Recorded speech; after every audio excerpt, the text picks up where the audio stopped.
Yes, always something.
What's going on, everybody? My apologies. I had a little bit of technical difficulty coming in. I hope you guys are having a wonderful day. What's going on, Teresa? And thank you, everyone, for joining on all platforms. If you're not familiar with me already, my name is Afia Imara Rise, and I am your hostess.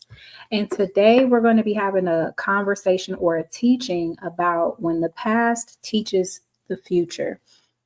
Now, I'm a life coach and I coach women specifically. And in my coaching, we discuss a lot of things and any and everything. But more often than not, we talk about development and healing of trauma. And this is for me a very core, you know, area where we need to focus, do the work, repair, evolve, and create a sense of direction associated with ourselves as far as where we're trying to go and who we're trying to become. And for a lot of us, for most of us, because everyone has trauma, the first order of business is to assess our pathology, assess the environment that we come from, assess our development. Because a lot of times we have conversations around who we attract in relationships, our difficulties and our struggles within our character, knowing yourself, being aligned with ourselves, self awareness, and the truth is this: you can't even get started doing that type of work until you know truly where you started. And if you're in a place of denial, if you're in a place where you don't want to address the fact that there are inconsistencies in your past, there's brokenness in your past, there's blind spots in your past, there's areas of denial, areas of severe challenges. Those things are what you deal with today. And they show up in your relationship, they show up in your parenting, they show up at work. But it's our inability to not only recognize it, but accept that that's the truth of it, because we would like to think that we're forever evolving and we can get past these inconsistencies or these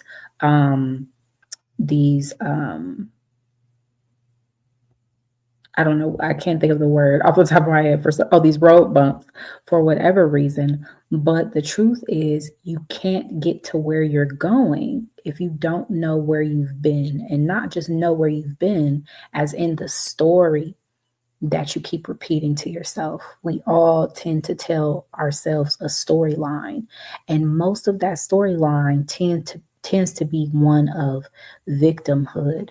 Not to say that most of us did not experience being a victim, but most of us have a distorted experience, and our thoughts interfere with our experience and our perceptions of those experiences, so we don't understand how we got to where we are now. Case in point, I like to use these as examples. If you are the personality type that is known for being long winded or talking too much, typically if you hold that personality type, the reason is because your voice was nurtured. Your parents listened to your stories. They wanted to hear all about school. They sat still when you were talking. All of those things gave you confidence in your voice. As a result, you enter into relationships wanting to be transparent, wanting to talk it out, wanting to intertwine your voice with the experience of the relationship. Same thing is true with embrace and physical touch. Typically, people that are adults that are not really handsy and not really touchy feely, they didn't grow up that way. They were essentially somewhat starved of physical connection. So they get to a place where it's not anything that they yearn for. In fact, it becomes an area of discomfort, like people are imposing on them and in their personal space because they have accepted a norm of their reality. People that don't volunteer their opinion, or they make you feel weird for asking their opinion. Like if you say, do you like this shirt or do you like this shirt? Which one should I get? And they give you a really smug type response, like, I don't know why you're asking me. You're just going to do what you want to do anyway. Those are people that had the opposite experience. They did not get their voice nurtured. In fact, their opinion was disregarded on a regular basis. So much so that by the time they became an adult, they will dismiss themselves before you get a chance to. Have you ever had a friend that was considered to be heavier in weight or heavyset or obese? And you guys all go out to eat and they will talk junk about themselves and their weight and call themselves fat and pick on themselves for how much they're eating. And it makes you uncomfortable because you're just kind of like, who said that? Like, why are you so hard on yourself? Typically, people that bash themselves without you having participated, they're letting you know what the experience of abuse was, the experience of bullying is. When you get a response that doesn't really fit, like you asking someone's opinion and they say, you're going to do what you want to do anyway. And you have this thought like, am I a person that genuinely asks your opinion, but I don't want it? Have I ever told you that I'm asking your opinion just to play around with you? Like I don't genuinely care about what you think. And their response doesn't fit. So you don't really get it. And you don't really get it because there's a moment where they experienced a trigger. They went back into their past and they retrieved something from their past, and they're projecting that statement, projecting that experience onto you. And so a lot of us do that in certain instances. Like if you're intellectual and you're having a conversation with somebody, and maybe you have a very broad vocabulary, and that person is like, you don't have to use such big words. Don't talk to me like I'm stupid. You think I'm dumb? And you're thinking to yourself, who called you dumb? Who thinks you're stupid? Like, where is that coming from? That lets you know they have a history of feeling small intellectually, and that reliving the experience of feeling like they're talking to someone they view as superior to them intellectually triggers them. So you don't have to say the words.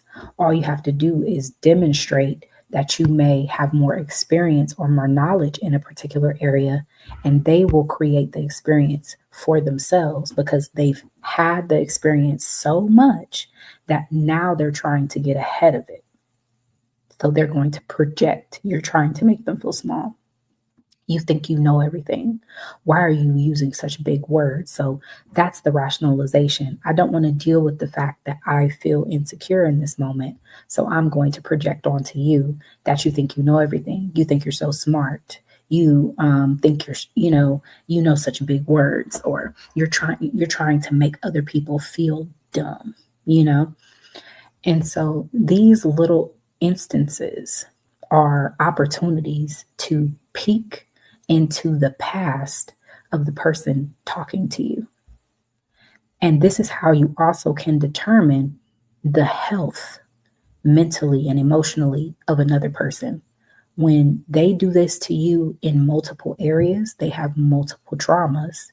Because a person who's healthy will not assume the worst. They won't assume you're trying to make them feel stupid. They won't assume that you think you're better than them.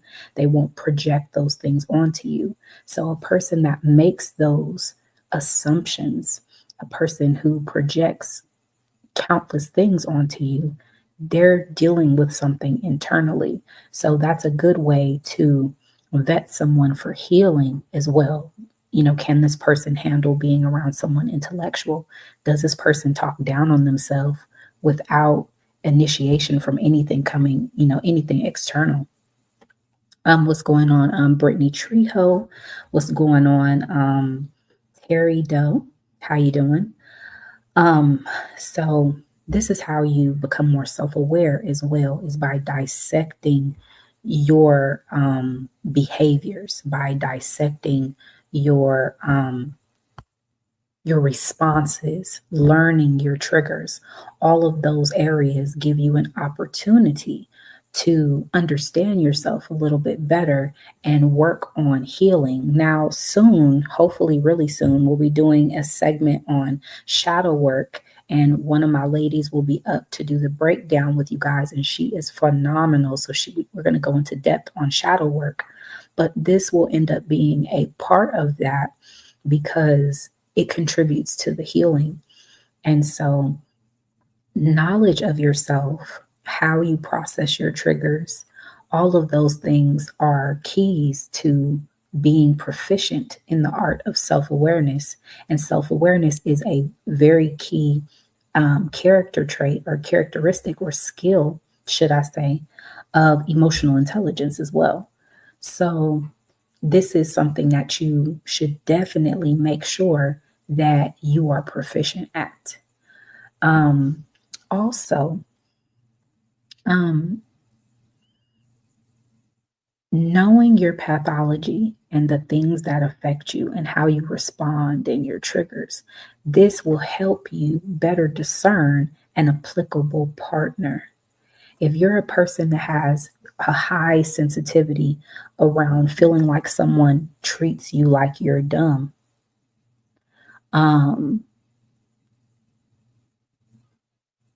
you want to be around somebody that's highly empathetic in the sense of expressing to you in kind fashions, explaining things to you in a non-condescending way, and understanding that that is a better character type to couple yourself with in compatibility.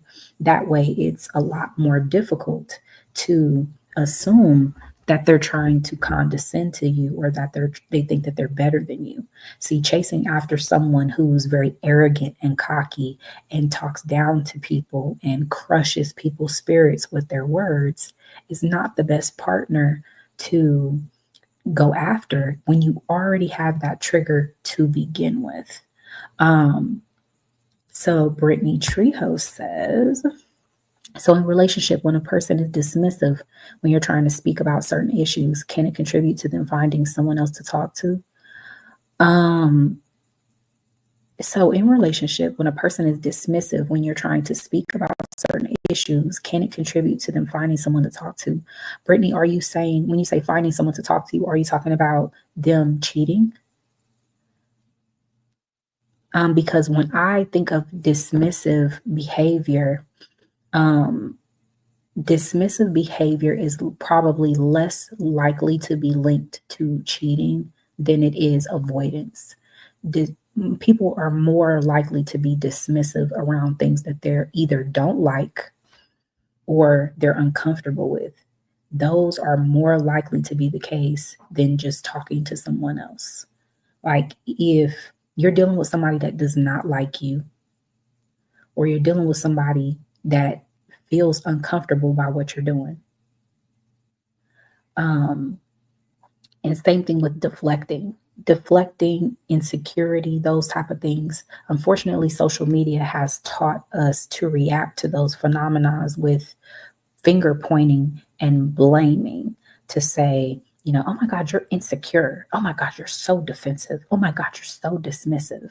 These are typically coping mechanisms and triggers, or responses to triggers. So this should tell you something about your partner, not give you grounds to accuse. A person who is deflecting, or a person who's defensive, or a person who's dismissive typically is a conflict avoidant person.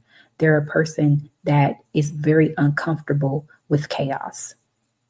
So if you're fussing at them, if you're bringing them something that they did wrong, um, that means going back to their childhood. More often than not, when something was wrong, when they did something wrong, the answer to that was something traumatizing.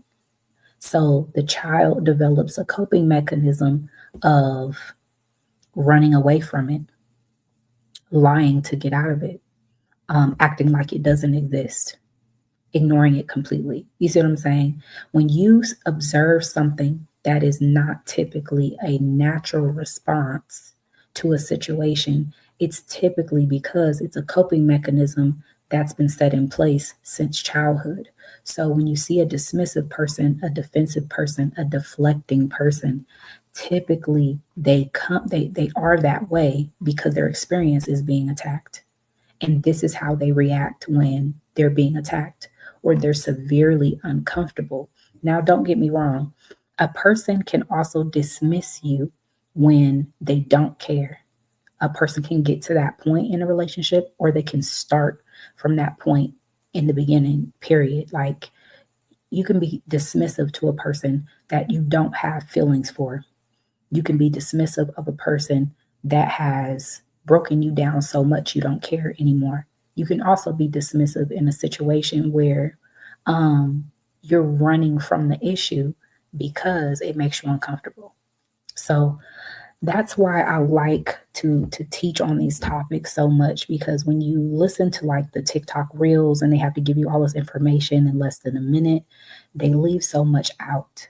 There is no bullet point situation to where you can just be like, oh, that person's dismissive.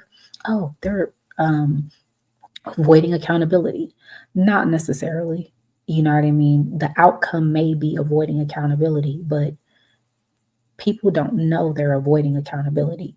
People think they're avoiding consequences, think they're avoiding getting hurt, they're avoiding being called names, they're avoiding feeling like a bad person. Like, it's a lot more basic than we tend to give it credit, and when we do the research, when we listen to other people give you the rundown, they're always making it seem like it's so complex. Like, this person is gaslighting you because they want you to believe that what you see is not really, they want you to think that you're crazy, when in reality they're just running from something. And this is their tactic from, running from something. They're literally afraid. This is typically like manipulation, is typically a tool used by somebody that is desperate to get something that they want, and they don't think they're going to hear the word yes. So they're going to tell you what you need to hear to get what they want, because they want it that bad. But the thought is not typically, I'm going to manipulate this person because I can, because I just want to see if I can manipulate them. Like, typically it's just like, I really want this thing and I feel like they're going to tell me no. So what's a way that I can explain it to them so it's more likely yes? Nobody usually says, I'm going to intentionally be manipulative. Most of the world is unaware of the behaviors that they display. Not only that, but they're unaware of how it impacts other people. Very few are actually aware and intending to do it. And that's one thing that we really have to understand. You have to understand that we all come from broken families and broken demonstrations. So we learn these behaviors through trauma and through bad example and bad habits.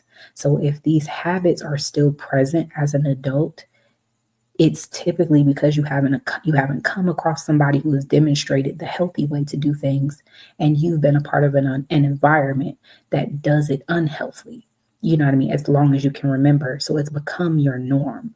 Most people don't have the extra time nor patience or money to go back into their history and dissect everything that they've been taught and say, yeah, that's not a good thing. Yeah, that impacts people negatively. I shouldn't behave like that. They're going to behave the way their parents behaved. They're going to behave the way their cousins behaved. They're going to behave the way most of their friends behaved until they run into a situation where it doesn't get them the outcome that they want and they have to learn something new, or they fall in love with somebody that is greatly impacted by how they show up. Then they may evolve in that context. But if they don't run into anything that causes conflict in the way that they behave, it's going to continue.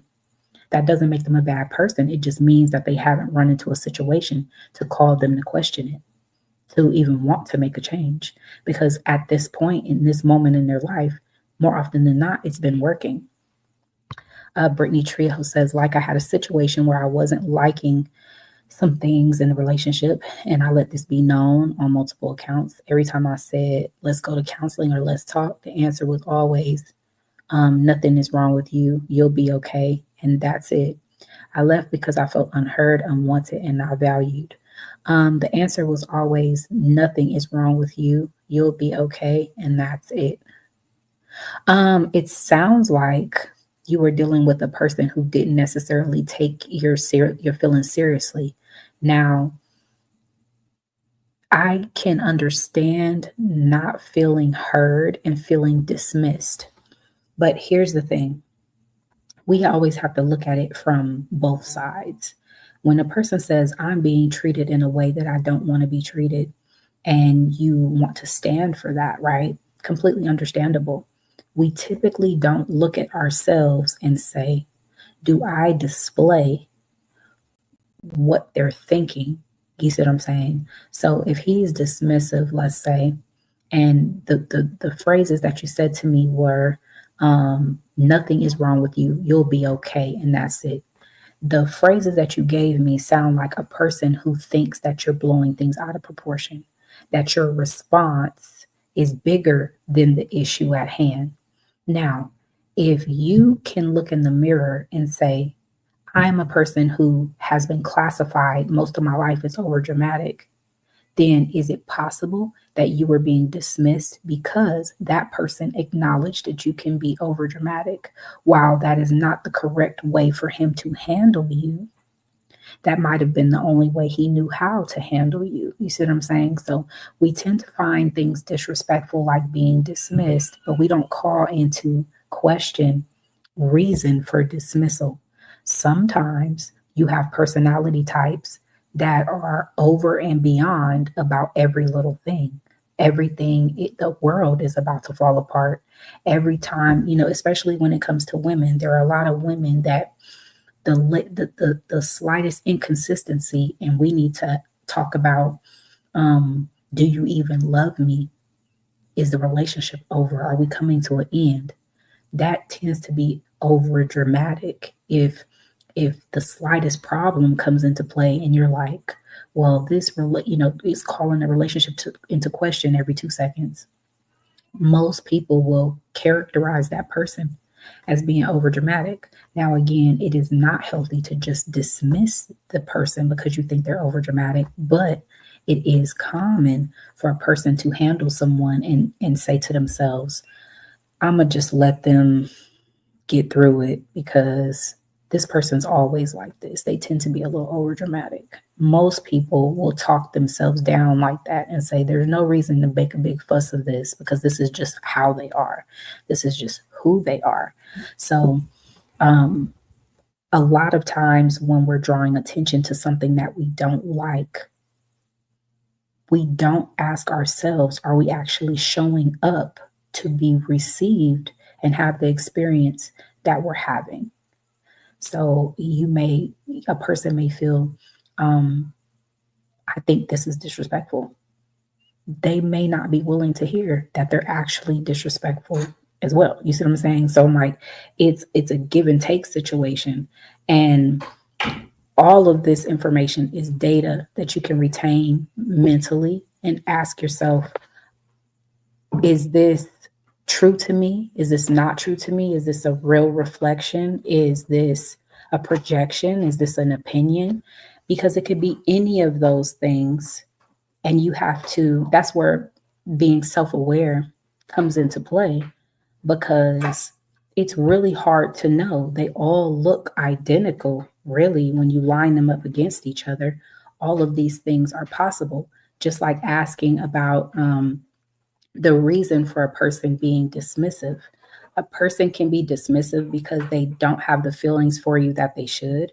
A person can be dismissive because they're running from conflict. A person can be dismissive also for a number of reasons that, in some that you might not even be able to, you wouldn't be aware of unless they explained it to you, because there's always something that falls in the unknown category as well. You see what I'm saying? So even though I can come up with at least 3 reasons for a person to be dismissive, there may be some outside of my purview that I haven't contemplated that are real experiences as to why a person will be dismissive. That's why I'm not a big fan of hearing people say, if a person does this, this is why they're doing it. Is that the only possibility? No. And in reality, the one that we're usually discussing is always one of malicious intent, when most people are not malicious. Most people don't even know who they are. They don't even know they have trauma. They don't know where it came from. They don't know who they are. They don't know what their identity is. You see what I'm saying? So I'm like, how could they not know that much about themselves, but then be intentionally disrespectful or intentionally manipulative or intentionally gaslight you or intentionally, you know what I mean? Most people don't, you know what I mean? Like I said, I coach for a living. So most people I talk to can't answer the questions that I'm asking them because nobody's asked them the questions before. So if that's true, how could they possibly be intentional about malicious acts? Most of these people don't know the meaning of the words. They don't even know how to be intentional about the deceitful act or whatever. All they know is that they wanted a thing, so they did the thing. And then the consequences fell into play, and now they're in shock and awe. It's really sad, but we're that far removed from being fully connected to our brain activity. We're so used to other people making decisions for us, telling us what to do, telling us who we are. It is the society system.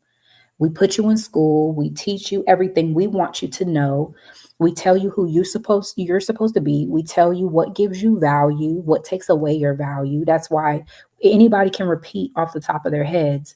A woman who has too high of a body count is a 304. But we also understand that a man with that same body count does not get the same label. We understand those things and they make sense to us. But then when you ask a person, who are you?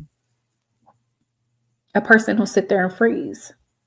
But you can say, you understand consequences for actions. You understand, basic things. We'll say these things are common sense, but they're literally not as common as we think that they are. Because one thing that I'd say too is that we assume The person we are dealing with is our equal, as in equally yoked. Well, even though in life we do not see that demonstrated anywhere, this person could demonstrate to you that they're less educated, they have less experience, and you will still expect them to respond the way you would respond in a situation. And that just lets you know how much we project. We even project our intellect onto other people. If you get into a relationship with somebody, you're going to assume that they're going to handle it responsibly or however, because you would handle it that way. We don't step outside of ourselves and then jump into their shoes and put on their glasses and say, okay, I have a different selection of information. So I can understand why you did what you did, because you have a lot less accessible to you in your emotional data bank, your mental data bank, your physical data bank. You see what I'm saying? We would show more empathy to other people if we got to sit in their shoes in the moment that they're in it and say, oh my gosh, like when I'm talking to you, and now I can feel the emotions that you feel when I'm speaking to you. So I can see why you're defensive. I can see why you're dismissive. I can see why you're deflecting. I can see why you might try and lie to get out of it. You literally feel like this is harmful to you. But with them verbally telling you, you won't believe them, because since you do not have that flaw, since you do not have that trauma, you don't even understand it. So you barely can give it space to be possible. You think this is a ploy to deceive you. This is a manipulation tactic. You see what I'm saying? Because that's what society has conditioned us to believe, that if a person tells you something, they're likely lying because they're trying to achieve an end.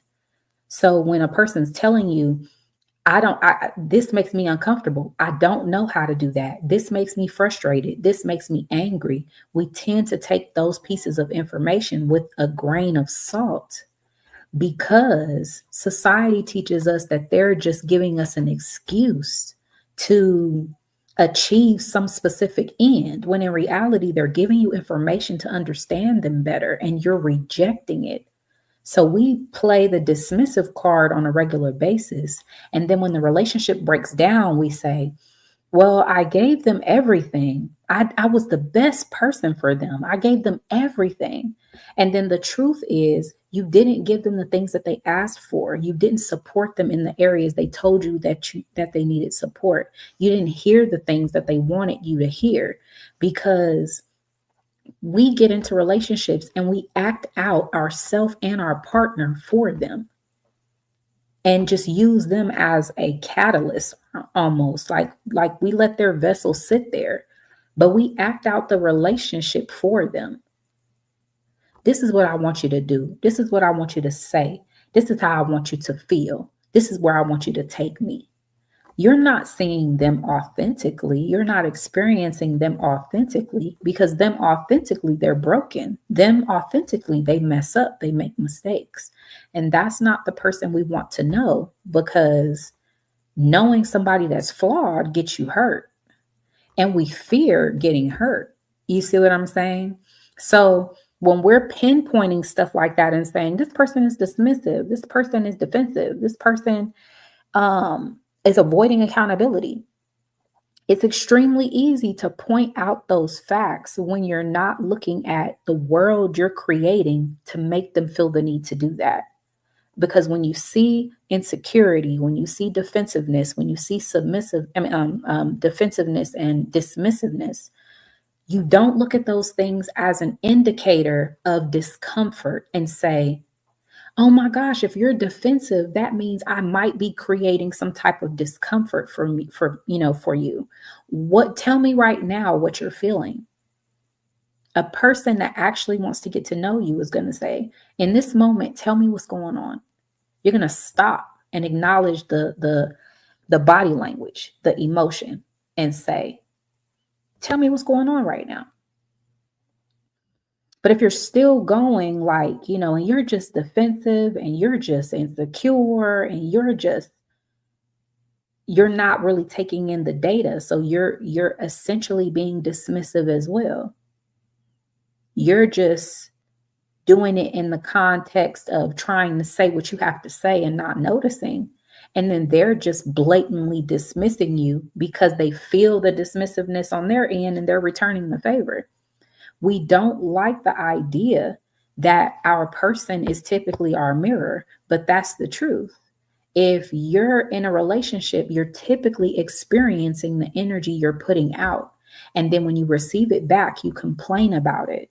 And you don't realize you're literally putting them through the same thing more often than not.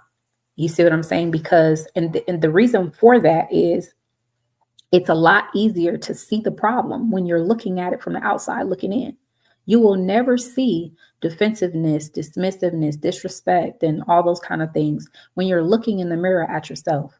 But when you're experiencing it coming from another person, you can call it out like nothing. So life knows this. So life will send you a lesson, which is typically an experience to trigger you. And your observation is going to be, oh, I don't like that. That's wrong. But accountability should say, I don't like that. That's wrong. I wonder if I do that to people. But we don't typically ask ourselves that. We say, I don't like that. That's wrong. You need to stop doing that because I don't like that. And you never take inventory of yourself. And the data you're collecting when when you're experiencing some type of discomfort is for you to take inventory, not in your own inventory, not for you to hold someone else accountable, but for you to take inventory of how you show up in the room. It's to help you accumulate empathy and say, okay, so when a person does this, it can make a person feel dismissed and unheard. Okay, I need to put that in my database so I know not to do that when I'm not trying to make a person feel like they're not seen and they're not heard. You see what I'm saying? So it's communication runs substantially deeper than what we give it credit for. And that's what makes it a challenge because it's not just about getting into a relationship and trying to point out the flaws in your partner. It's about getting into a relationship and allowing your experience to point the flaws in yourself. And that's substantially more challenging than observing someone else because when you observe someone else, it makes you feel it makes you feel superior to say, this is how you behave and that's not right. But it's difficult. It's beyond difficult to say, this is how I show up and this is what it does to people. That's a very challenging thing to do. Hello, Miss Josephine. How are you doing? And so for me, I always teach accountability is about yourself. It's not about making other people responsible for what they say and do, because the experience as a result of what they say and do will be their lesson, regardless, with or without your help. Accountability is when you can look at yourself and go, did I play a part in that? I don't like how that feels. So do I do that? And it's just a very, very important thing to do is to reflect on yourself. Self-awareness is the key to the city. Not only is it the key to the city, it's one of the fundamental aspects of emotional intelligence. When we talk about emotional intelligence, we talk about the clarity of telling people how we feel, but it's bigger than that. It's about being able to tell people how we feel, being able to empathize and see things from their perspective, being self-aware and being able to take ownership of your identity and how it impacts others, and doing the same for the person you're in conversation with. When it comes to your past, and everyone has one, it connects to your developmental years. And that's probably from birth all the way to maybe like 12, 13, I want to say. And the things that happen to you, with you, um, and around you impact you greatly. When you see people behave in a certain way, talk in a certain way, you're getting you're not actually getting to know them. You're getting to know the people who left impressions on them. Their parents, their teachers, their cousins, the people that had real impacts on their lives. Those people are have left marks on the person you're trying to get to know. And see, we don't know the difference. A person can have a severely toxic parent and carry forward that toxicity, and they have no idea it's wrong because they've been around it their whole life.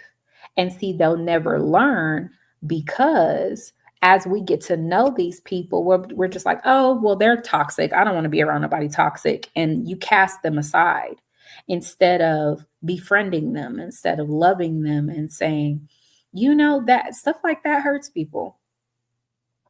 That wasn't very nice. That wasn't very kind.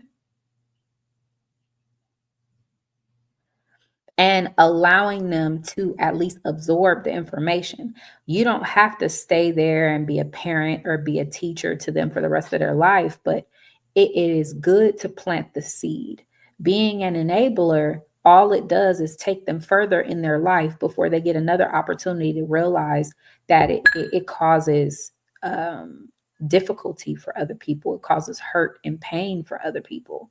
And we are responsible for that when we don't tell a person really what's going on from their perspective and say, hey, this is not right. It doesn't feel good. It doesn't sound good. It doesn't make you look good.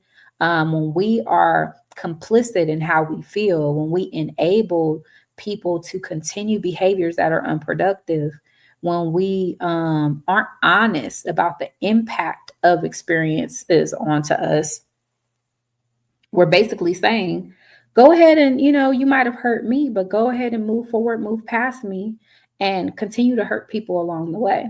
Now, of course, people don't have to, and they're not obligated to listen to you. So other people could end up getting hurt anyway. But here's the catch. When somebody doesn't know, there's a little bit of responsibility that they don't have for the outcome. But the minute you give them the information, the next person that they hurt, it's now a choice, not a mistake. And that's what you take from them by giving them the information. So if you tell somebody that this action right here is disrespectful and it hurts people, and now they have the information, the next time they do that same thing, it's not a mistake anymore, it's a choice. So they can't pull the I didn't know card. What's going on? Is it Bimesh? Hello. And so that's what you take from them when you plant the seed of information within somebody's awareness, is you strip them of the ability to act oblivious. And now accountability must be had because now they're aware. When it comes to the past teaching your future, not only do you learn from your experiences, but you learn from the experiences of your parents, anybody that you may have access to that they give you far enough back to put you in a situation to look at it and say, you know what? That's me, especially your parents. Because if you listen to their experiences, you listen to who they've been, who they haven't been, their successes, their failures. If your parents will let you get to know them intimately, you'll realize you repeated a lot of their journey and you didn't even know that they had the same journey. So it's good to learn about your parents because they'll help you avoid making the same mistakes in the future. For example, with my mother, she beautiful person, beautiful mom. And I would say I carried a lot of her energy forward. But one of the things that I learned about her was that she is definitely very selfless, very nurturing, and very she puts other people before herself. And what I learned early on, that I'm very much that same person. And if I'm in a relationship with an individual that will just allow me to pour everything I have everywhere else and not remind me or hold me accountable to being or depositing in myself, the well will run dry. And so, what I had to learn is, even though I'm a selfless person, even though I'm a nurturer, even though I'm a caring person for other people, very similar to my mom, and I put the people I love before myself, I can only do that so much, because if I continue to press through, I will sacrifice my well-being for them as well. And so I learned that through watching my mother and realizing, oh my gosh, I am her. Like, a lot of her milestones in her life, I repeated, and I never knew those things about her. So I had to really align myself with who she is and her identity and go, okay, well, if that's the case, if she did that at this age, how old am I?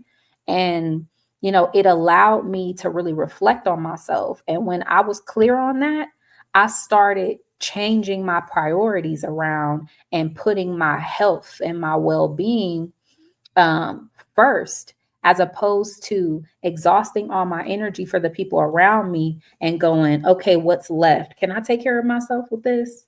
You know what I mean? And I used to be the other way around, because that's what I saw. And so it was a really big wake up call. And with us, we have a tendency to not want to look and dissect our parents' walk of life, because we look at that as being disrespectful. But my husband likes to say, we're not our parents' descendants. We are their ascendants. So we are the the evolved form of our parents. We cannot evolve if we cannot address or observe the mistakes that they made. If we're not allowed to have those conversations, then we will just repeat the cycle, which is unhealthy for us. So it's healthy to call your parents into question, and not in the sense of questioning their motives and questioning their decisions, but understanding them so you don't repeat the same mistakes.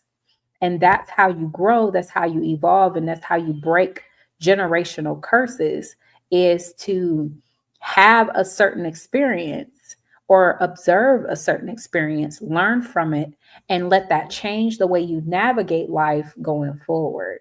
And that's the best thing to do. Like I said, self-awareness is key. It always will be.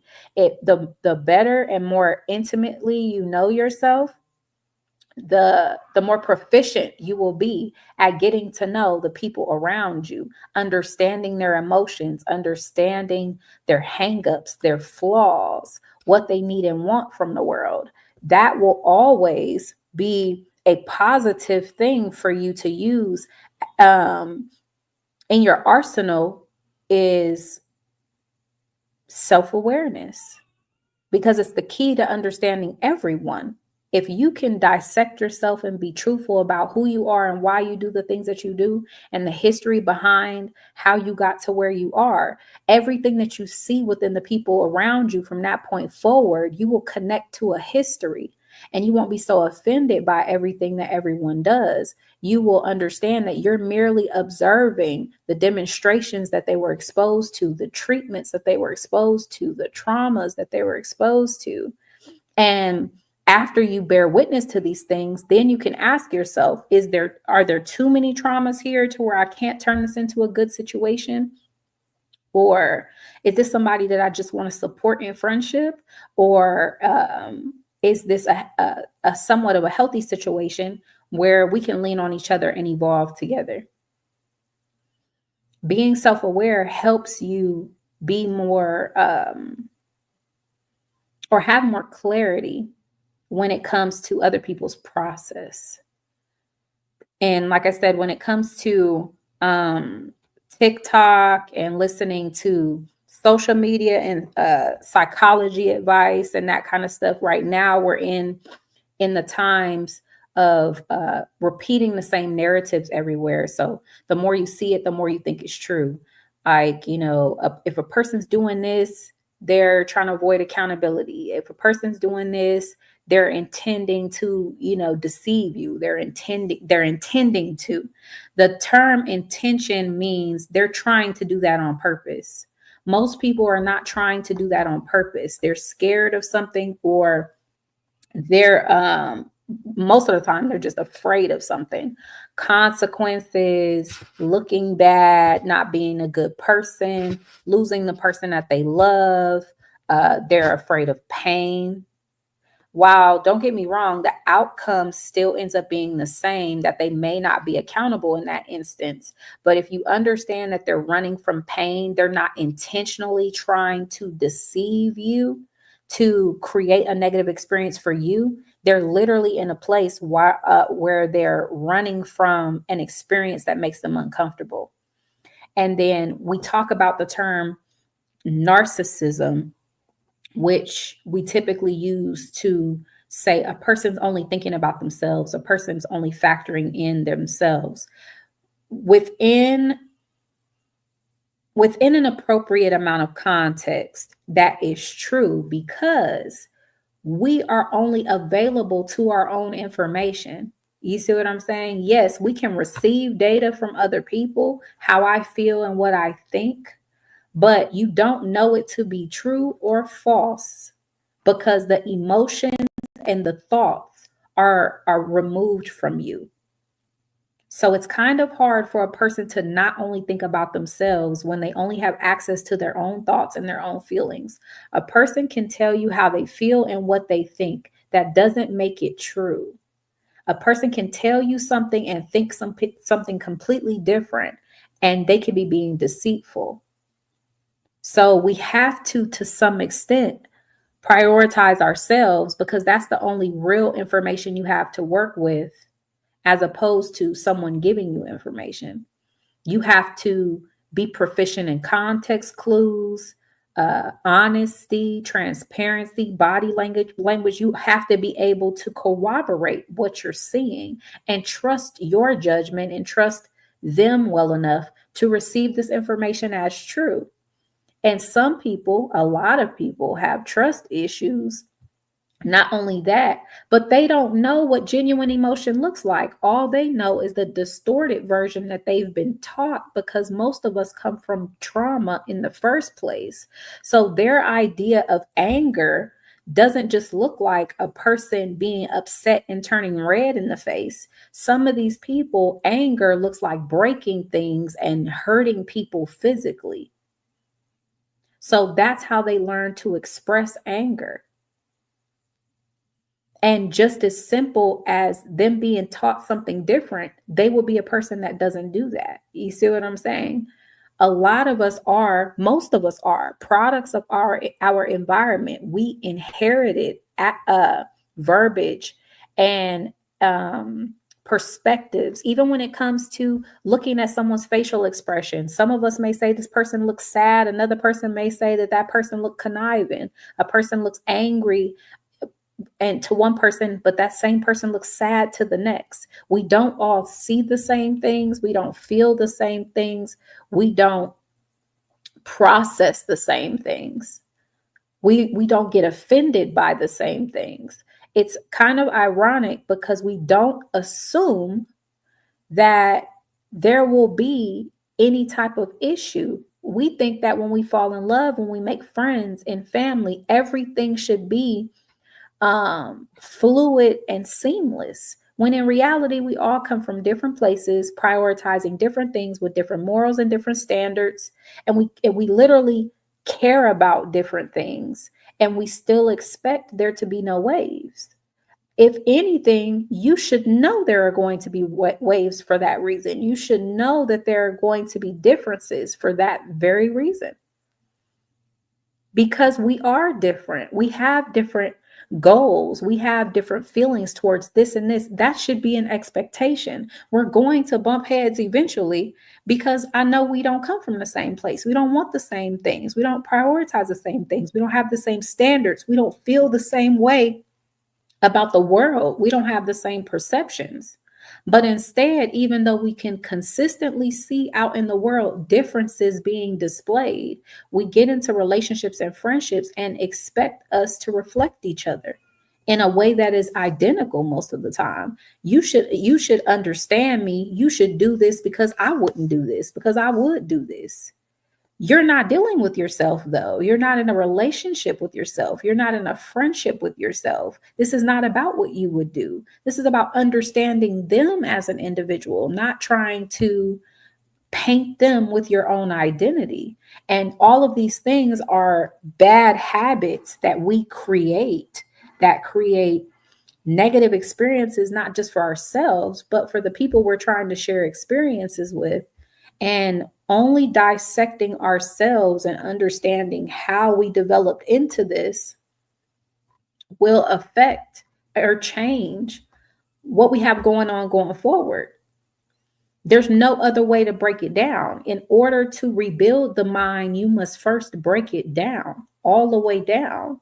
You can't just go in and replace little pieces because each piece affects the next piece. So you have to go back to the beginning and go, where did this start? This person is disrespectful. Where did that start? Were you always disrespectful? Are you disrespectful? This person is dismissive. This person deflects. This person is defensive. Were you always defensive? Typically, a defense mechanism comes from feeling attacked. So if you react defensively as an adult, likely the idea of being defensive is a coping mechanism that you developed long ago to protect yourself. Do you remember the first time you needed to defend yourself? Who was that up against? Did you find yourself defending yourself up against that person often? Let's talk about that, because likely that's where you learn to be defensive, is feeling attacked by something. And then when you defend yourself or when you explain yourself, you continue to feel attacked or you continue to be attacked. So now this is a triggering phenomena to feel like you're being attacked and responding to it with defensiveness. And it's the same thing with even a person that lies. You can be a parent that says, tell me the truth. I'm not going to get mad. And then your child tells the truth and then you whoop they behind anyway. You create a liar like that. Now you have an adult that will lie to get out of anything because they don't believe you when they say it's okay to tell the truth. You're going to punish me anyway. And that person doesn't want to be punished, so they're going to tell you what you want to hear, just to be rid of consequences. Now you're going to move forward and say, now this person is a liar. I mean, we can go that route, but would this person lie if they weren't afraid of what you would do? Likely not.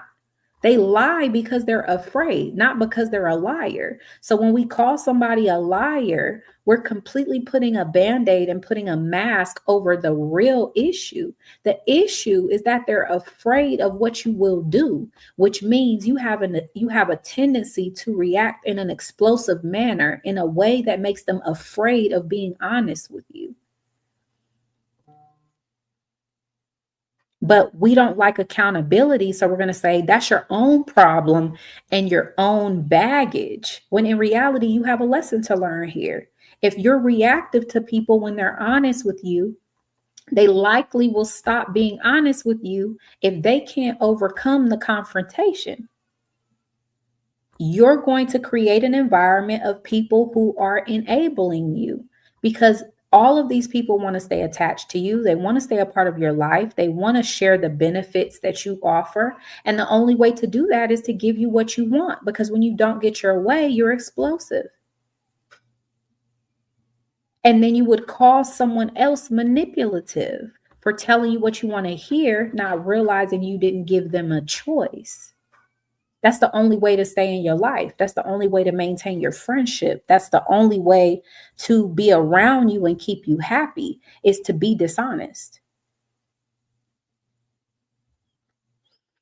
And that's the aspect of communication. That's the aspect of self-awareness. That's the aspect of our pathology that we don't dissect and we don't learn about. In this society, you call somebody out on their mess and you think your assessment of their mess is exactly what it is, with no reflection of did I create anything for them to make them think this was the only way out, to make them think was the only way to get by, to make them think this was a survival tactic. You see what I'm saying? Because creating a safe space for the people that you care about and care about you is a skill. You can't only be receptive to the things that you want to hear and think that you make other people feel safe. What makes you safe is when they can talk to you about the things you don't want to hear as well, and you handle it with grace, love, and support. If you cannot do that, you are likely creating liars and manipulators and gaslighters all around you because you're dangerous.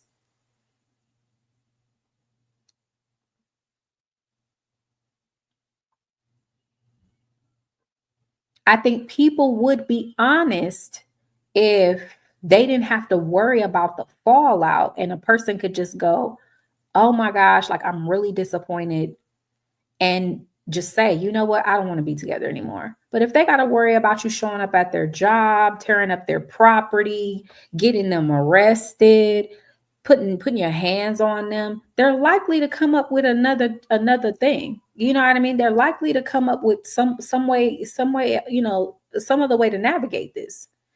And we will feel disrespected by the route that they choose, not realizing that you may have something to do with that if you're not creating a safe experience for them to be able to open up and be truthful and transparent with you.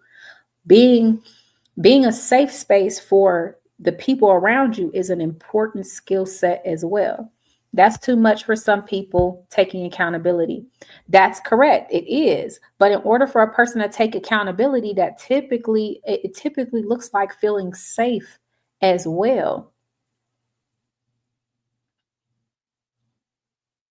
And that's the part that we don't typically talk about. We don't have conversations and say, a person will say, "Yeah, I did this thing," if they're not thinking about the consequences afterwards. You have to think about this in the aspect of children. Did you take the cookies out the cookie jar? They're not thinking about whether or not they took the cookies. They're thinking about whether or not they want a whooping. And that's what you gave them to wrestle with mentally, is whether or not now it becomes about, do they want a whooping? Do they want punishment? Do they want their phone taken? Instead of, did they eat the cookie? But if you create a foundation of safety and trust with your child to say, "Listen, nothing's going to happen to you, but we do need have I need you to be honest." And don't lie to your child and say, "I'm not going to get mad," and then blow up on them because now you're a liar. But say, I would like to know. And when your child is honest with you, you sit them down and say, "Look, I'm not happy about you eating the cookie, especially when you asked me and I told you no. I don't want you to do that in the future because it may ruin your appetite," whatever. You have a conversation with them. And them being able to get through the experience of being honest with you and not being tortured and ridiculed and belittled and have this overwhelming experience from you, they will be more likely to come to you with things that they may perceive to be uncomfortable in the future. Adults are the same way. If you have a tendency to go ham, people aren't going to tell you anything. If you're dismissive of people's feelings, they're not going to tell you anything. All you're doing is burning the bridge. You could think that you're receptive as much as you want, but if they can't, I mean, and it's sometimes it's honesties that rock your world. Sometimes your person is going to sit down and say, "Somebody hit on me at work and I kind of liked it." And your reaction is going to want to be, "What the? Get out." And you have to literally sit there and go, "I mean, do you really like this woman? Are we having such a problem in our relationship to where You need attention from her. Like, are we over, or am I neglecting you? You being able to transition from spazzing on them to saying, "Whew, really? Wow." I mean, how did it feel? Like, were you happy? You said you kind of liked it, but I mean, like, were you happy? What was the conversation about? Well, and we were in the lunch line and she flirted with me, and she asked me, did I want to sit with her at lunch, and I told her no, but a part of me felt like whatever, whatever, whatever. And you have a conversation with him instead of going, "Oh no, you didn't. You got me effed up." Yeah, yeah, yeah, yeah, yeah, and he'll be like, "I will never, you will never hear of an encounter ever again." Potentially, when you could have sat down with your person and say, "I mean, is the reason why you telling me this because you're interested in her, or you're trying to bring something to my attention?" And this person says, "Nah, I don't want to talk to her. I just realized that we've drifted so far apart from each other that another person made me feel good and it bothered me." You being able to have a conversation with your person and say, "Well, I know I've been working hard and I've been distracted and I'm sorry. And how can we pick things up from here?" He will be more inclined to come to you before something goes south in the future because you're not a psycho. As opposed to you being the person to hear something like that and then just lose your mind before you even know what happened. All you know is that a girl hit on him at work and you already ready to go crazy. You don't even know the details. It's the same principle. If you don't create a safe space for that man to talk to you, if you don't create a safe space for your woman to talk to you, you have to ask yourself where all of this stuff is coming from. And we bring stuff from our past, stuff from our upbringing. Your parents may say, this is how you're supposed to be in a relationship. This is how you're supposed to be in a relationship. And how you're trying to show up does not match how they're trying to show up. You need to understand your person and have a real conversation. When you're in a relationship and they have another woman, is that fair if I'm faithful? I mean, it depends on your agreement. Like, if you're in a relationship and they have another partner, did you agree to not be with nobody else? If you agreed to not be with anybody else, then yeah, you need to be faithful.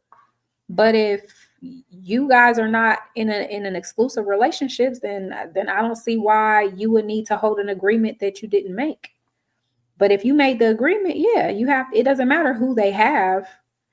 It's about whether or not you made the commitment. Um Make sure you know where you come from in your pathology. Make sure you understand where your partner comes from, because it'll help you gain understanding as to how your partner navigates life. It'll help you gain a lot of insight as to how your partner moves if you can hold your stuff together and be transparent and be vulnerable. But stuff like criticism, stuff like judgment, stuff like spazzing, all of that stuff, it doesn't serve you. Even though it's an expression of emotion, all you're doing is burning a bridge. You're literally severing a tie between you and the person that you want to be connected to, whether that's a friend or whatever. People want to feel safe with the people that they keep in their circle. So you don't make a person feel safe by making them feel bad, by making them feel ashamed, by making them feel dumb, by making them feel small.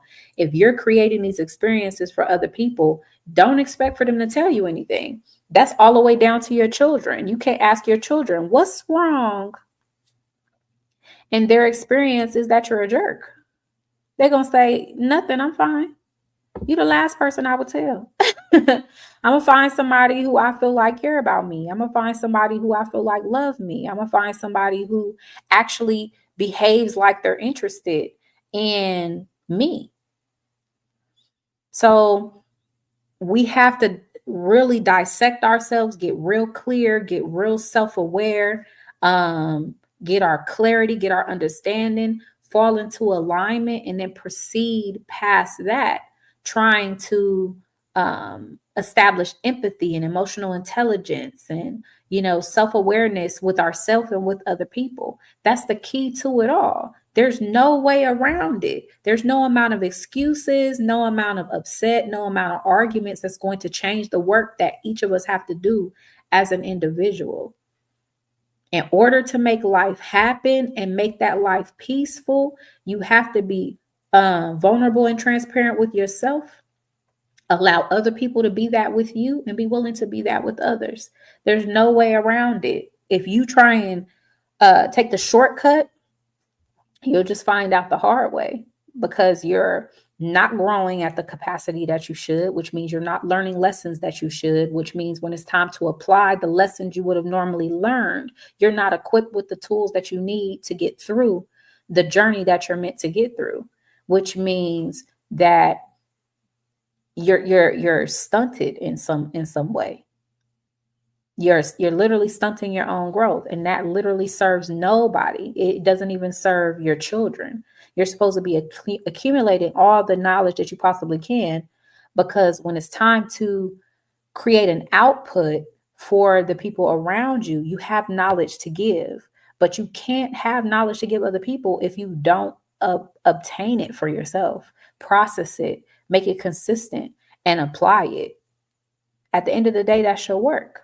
So thank you guys for hanging out with me today. I'm about 10 minutes over, and I appreciate you guys enjoying the live.